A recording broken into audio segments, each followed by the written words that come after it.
Hello friends, स्वागत है आपका मूवीज बुल में। आज हम आपके लिए लेके आए हैं साइकोलॉजिकल हॉरर मूवी हेरेडिटरी। तो चलिए इस मूवी के बारे में बात करते हैं। कहानी की शुरुआत एक परिवार से होती है जिसमें 4 लोग एनी, उसका हस्बैंड स्टीव और उनके 2 बच्चे पीटर और चार्ली रहते हैं। ये सभी लोग आज बहुत दुखी हैं क्योंकि एनी की माँ मर गई है। ये सभी लोग एनी की मदर के फ्यूनरल में जाते हैं। एनी अपनी माँ के ज्यादा करीब नहीं थी क्योंकि एनी की माँ बहुत ही मिस्टीरियस टाइप की पर्सन थी। इसी वजह से एनी को फ्यूनरल में इतने ज्यादा लोगों को देखकर बहुत हैरानी होती है। यही हम देखते हैं कि एनी की बेटी चार्ली को अपनी नानी के जाने का बहुत दुख होता है क्योंकि चार्ली उनके बहुत ज्यादा करीब थी। चार्ली अपनी माँ को खास पसंद नहीं करती थी और वह बिल्कुल अपनी नानी जैसी होती है। अब ये चारों फ्यूनरल से वापस घर आ जाते हैं और सभी अपने अपने रूम में चले जाते हैं, जिससे हमें पता चलता है कि इस पूरी फैमिली में आपसी प्यार और लगाव जैसी कोई चीज नहीं है। इसके बाद एनी भी अपने रूम में आकर अपना काम करने लगती है। एनी एक मिनिएचर आर्टिस्ट होती है और छोटे छोटे मॉडल्स बनाती रहती है। एनी का हस्बैंड स्टीव पूरे परिवार को संभालने और एक साथ रखने की कोशिश करता रहता है। वो अपने बेटे पीटर के रूम में जाकर उसे देखता है, फिर सोने चला जाता है। एनी चार्ली के पास जाती है। चार्ली काफी ज्यादा दुखी होती है। वो अपनी माँ से कहती है कि नानी चाहती थी कि मुझे एक लड़का होना चाहिए था।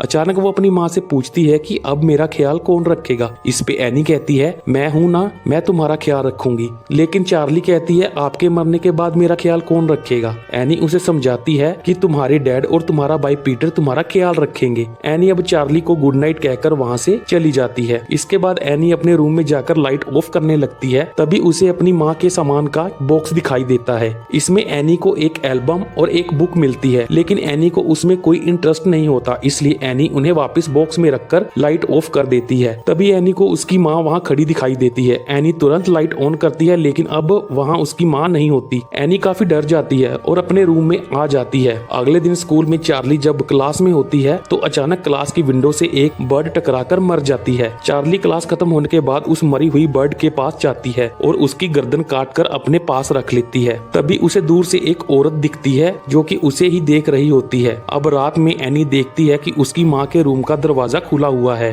और वहाँ एक ट्रायंगल जैसा सिंबल बना हुआ है। एनी डर जाती है और स्टीव को यह सब बताती है। स्टीव रूम में जाकर चेक करता है, लेकिन वहाँ कोई नहीं होता। स्टीव रूम लॉक कर देता है। तभी उसके पास किसी की कॉल आती है और उसे पता चलता है कि एनी की माँ की बॉडी कब्रिस्तान से गायब हो गई है। स्टीव यह सुनकर चौंक जाता है। वो एनी को यह सब नहीं बताता ताकि एनी परेशान ना हो, लेकिन एनी पहले ही काफी परेशान थी। वह अपने हस्बैंड से झूठ बोलकर काउंसिल क्लब में चली जाती है, जहाँ एनी बाकी लोगों के साथ अपना दर्द शेयर करती है, जिससे उसे काफी अच्छा महसूस होता है। अब अगले दिन हम चार्ली को देखते हैं जो कि अपने ट्री हाउस में थी। तभी उसे एक लाइट दिखती है। चार्ली उस लाइट का पीछा करने लगती है। तभी फिर से चार्ली को दूर एक औरत दिखाई देती है जिसके चारों तरफ आग जल रही होती है। ऐसा लगता है वह कोई रिचुअल कर रही है। चार्ली उसे देखकर एक अजीब सी आवाज निकालने लगती है। तभी एनी वहां आकर चार्ली को वहां से ले जाती है। अगले सीन में हम देखते हैं चार्ली का भाई पीटर एक पार्टी में जा रहा होता है और एनी चार्ली को भी पीटर के साथ पार्टी में जाने के लिए कहती है। चार्ली पार्टी में नहीं जाना चाहती थी, लेकिन एनी चार्ली को जबरदस्ती पार्टी में भेज देती है। पार्टी में आने के बाद पीटर अपने दोस्तों के साथ स्मोक करने चला जाता है। चार्ली चॉकलेट केक खाती है, लेकिन उसे नट एलर्जी थी, जिसकी वजह से चार्ली को सांस लेने में दिक्कत होने लगती है। पीटर तुरंत चार्ली को लेकर यहाँ से जाने लगता है। चार्ली को सांस लेने में बहुत तकलीफ हो रही थी। वह कार की विंडो खोलकर अपनी गर्दन बाहर निकाल लेती है। पीटर काफी तेज ड्राइव कर रहा था। तभी उसकी कार के सामने एक मरा हुआ हिरन आ जाता है। पीटर जल्दबाजी में गाड़ी घुमाता है और तभी चार्ली की गर्दन खंबे से टकरा जाती है और उसकी गर्दन कटकर शरीर से अलग हो जाती है, यानी चार्ली की यही मौत हो जाती है। पीटर अब काफी घबरा जाता है। उसे समझ नहीं आता कि वह क्या करे, इसलिए वह चार्ली की गर्दन को वहीं छोड़कर उसके मरे हुए शरीर को घर ले जाता है। पीटर घर आकर किसी से कुछ भी कहने की हालत में नहीं होता क्योंकि वो बहुत डर जाता है, इसलिए वह अपने रूम में चला जाता है। अगले दिन एनी को कार की बैक सीट पर चार्ली की डेड बॉडी मिलती है। चार्ली को खोने की वजह से एनी बहुत दुखी होती है। फिर चार्ली का भी फ्यूनरल हो जाता है। पीटर बहुत ज्यादा गिल्ट और सदमे में होता है। एनी के लिए भी खुद को संभालना मुश्किल था। अब एक हफ्ता बीत जाता है। एनी दोबारा उसी काउंसिल क्लब में जाती है। यहाँ एनी को एक औरत मिलती है जिसका नाम जोआन था।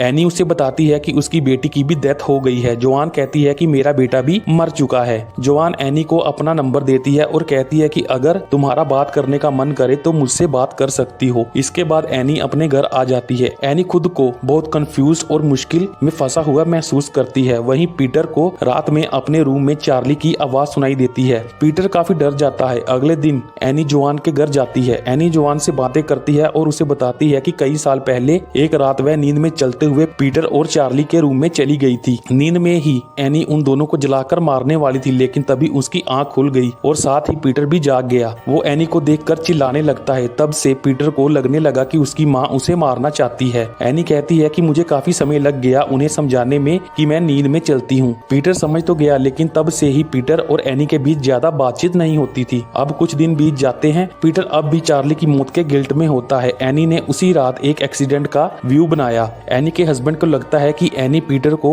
यह दिखाने वाली है, लेकिन एनी कहती है मैं ऐसा नहीं करूंगी। स्टीव एनी को डिनर पर आने के लिए कहता है, लेकिन डिनर करते समय एनी और पीटर के बीच बहस होने लगती है। एनी चार्ली की मौत का इल्जाम पीटर पर लगाती है और उसे कहती है कि तुम्हारी गैर जिम्मेदारी की वजह से तुम्हारी बहन मर गई। पीटर एनी से कहता है कि आपने ही उसे जबरदस्ती पार्टी में भेजा था, वह पार्टी में नहीं जाना चाहती थी। स्टीव उन दोनों को शांत कराता है। एनी उठकर चली जाती है। फिर एक दिन शॉपिंग से आते हुए एनी को जोआन मिलती है। जोआन काफी ज्यादा खुश होती है और बताती है कि मैं एक स्पिरिचुअल मीडियम से मिली थी और उन्होंने मुझे एक आत्मा से बात करके दिखाई। जोआन कहती है कि मैं उन्हें अपने घर ले आई और उन्होंने मेरे ग्रैंडसन से मेरी बात भी करवाई थी। जोआन एनी को अपने घर ले जाती है और एक कैंडल जलाकर कुछ रिचुअल करके अपने ग्रैंडसन की आत्मा को यहाँ बुलाने लगती है। वह दोनों एक गिलास पर अपना हाथ रखती है और तभी वह गिलास खुद ही हिलने लगता है। एनी काफी चौंक जाती है। जोआन गिलास के जरिए अपने ग्रैंडसन से बात कर रही थी। एनी बहुत डर जाती है। एनी तुरंत यहाँ से जाने लगती है। तभी जोआन उसे रोककर एक पेपर देती है जिस पर एक मंत्र लिखा था। जोआन कहती है कि अगर तुम्हारा अपनी बेटी की आत्मा से बात करने का मन हो तो एक कैंडल जलाना और अपनी बेटी की कोई चीज लेकर इस मंत्र को पढ़ना।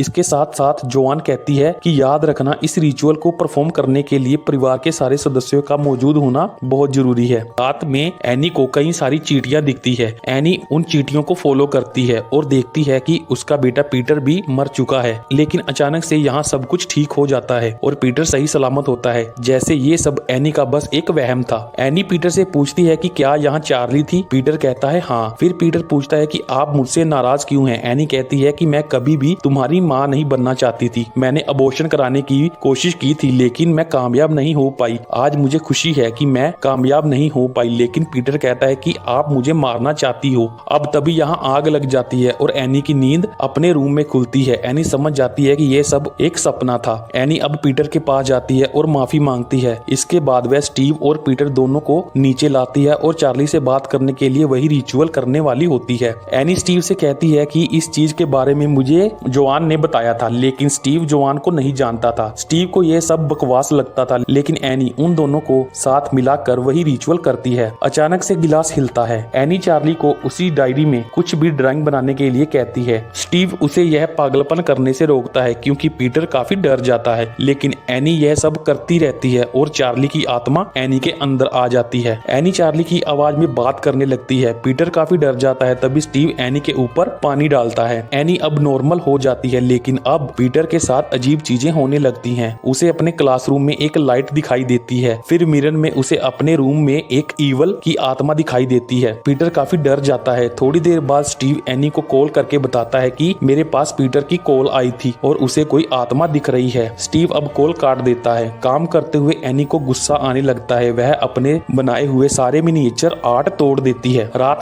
में एनी दुखी बैठी होती है। तभी उसे कुछ आवाजें आती हैं। एनी चार्ली के रूम में जाके देखती है कि कोई आत्मा चार्ली की उस डायरी में ड्राइंग बना रही है। एनी काफी चौंक जाती है। वह ड्राइंग को देखती है तो सारे पेजेस में किसी ने पीटर की ड्राइंग बनाई होती है। इसके बाद एनी चार्ली की उस डायरी को ले जाकर आग में डाल देती है, लेकिन डायरी के जलने के साथ साथ एनी भी जलने लगती है। फिर एनी जल्दी से डायरी को बाहर निकाल कर आग बुझा देती है। अगले दिन वह जोआन के घर जाती है, लेकिन उसके घर में कोई भी नहीं होता और अंदर किसी सैटनिक रिचुअल का सामान रखा होता है जिसके बीचों बीच पीटर की पिक्चर होती है। जब बहुत देर तक दरवाजा नहीं खुलता तो एनी वापस अपने घर आ जाती है। एनी अपनी माँ के सामान को चेक करती है जिसमें उसे एक एल्बम मिलती है। उन फोटोज में जोआन उसकी माँ के साथ थी। एनी को पता चलता है कि उसकी माँ किसी कल्ट की लीडर थी और जोआन भी उसी कल्ट की मेंबर थी, यानी जोआन ने जानबूझकर एनी को इन सब रिचुअल में फंसाया था। फिर यही एक बुक से एनी को डीमन किंग पेमोन के बारे में पता चलता है। एनी समझ जाती है कि उसकी माँ डीमन किंग पेमोन को ही एक होस्ट यानी एक बॉडी देना चाहती थी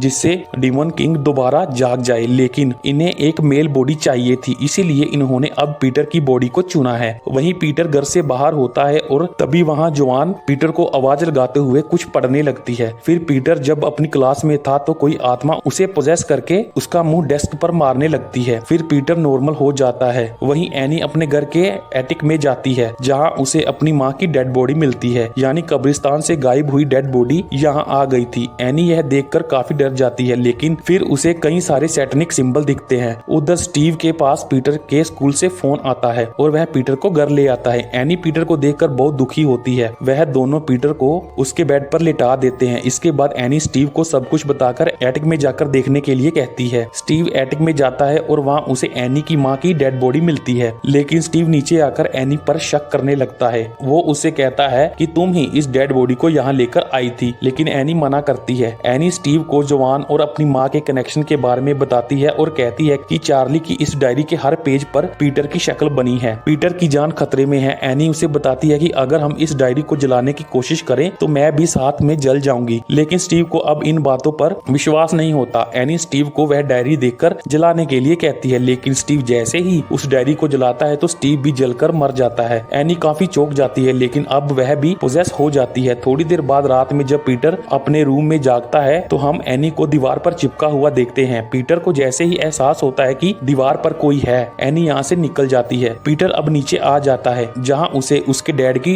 डेड बॉडी मिलती है। तभी यहाँ एक और आदमी आ जाता है, जिसके बाद एनी पीटर पर हमला कर देती है। पीटर डरकर भागता है और एटिक में आ जाता है। एनी अपना सर एटिक के दरवाजे पर जोर जोर से मार रही होती है। पीटर बहुत डरा हुआ था। तभी उसे यहाँ कई सारी कैंडल्स और सैटेनिक सिंबल्स दिखते हैं। फिर उसे उसकी माँ दिखती है जो अपनी गर्दन काट लेती है। अचानक उसकी नजर वहाँ और आत्माओं पर भी पड़ती है। पीटर वहाँ से नीचे कूद जाता है और पीटर की मौत हो जाती है। फिर एक ग्लोइंग लाइट आती है और पीटर के अंदर चली जाती है। पीटर फिर से जिंदा हो जाता है और अपनी माँ के उड़ते हुए शरीर का पीछा करते हुए चार्ली के ट्री हाउस में आ जाता है, जहाँ उसी सैटेनिक कल्ट के बाकी मेंबर्स भी होते हैं और सभी एक डीमन किंग के आगे अपना सिर झुकाए होते हैं। अब जोआन यहाँ आकर पीटर के सिर पर ताज रखती है, जिससे पता चलता है कि अब पीटर डीमन किंग पेमोन बन गया है। मतलब जब पीटर मरा तब उसके अंदर डीमन किंग पेमोन की आत्मा आ जाती है। इसी एंडिंग के साथ यह मूवी खत्म हो जाती है। तो दोस्तों, अगर आपको ये वीडियो पसंद आई तो लाइक करें और ऐसे ही और मजेदार वीडियोस के लिए हमारे चैनल को सब्सक्राइब करें। Thank you.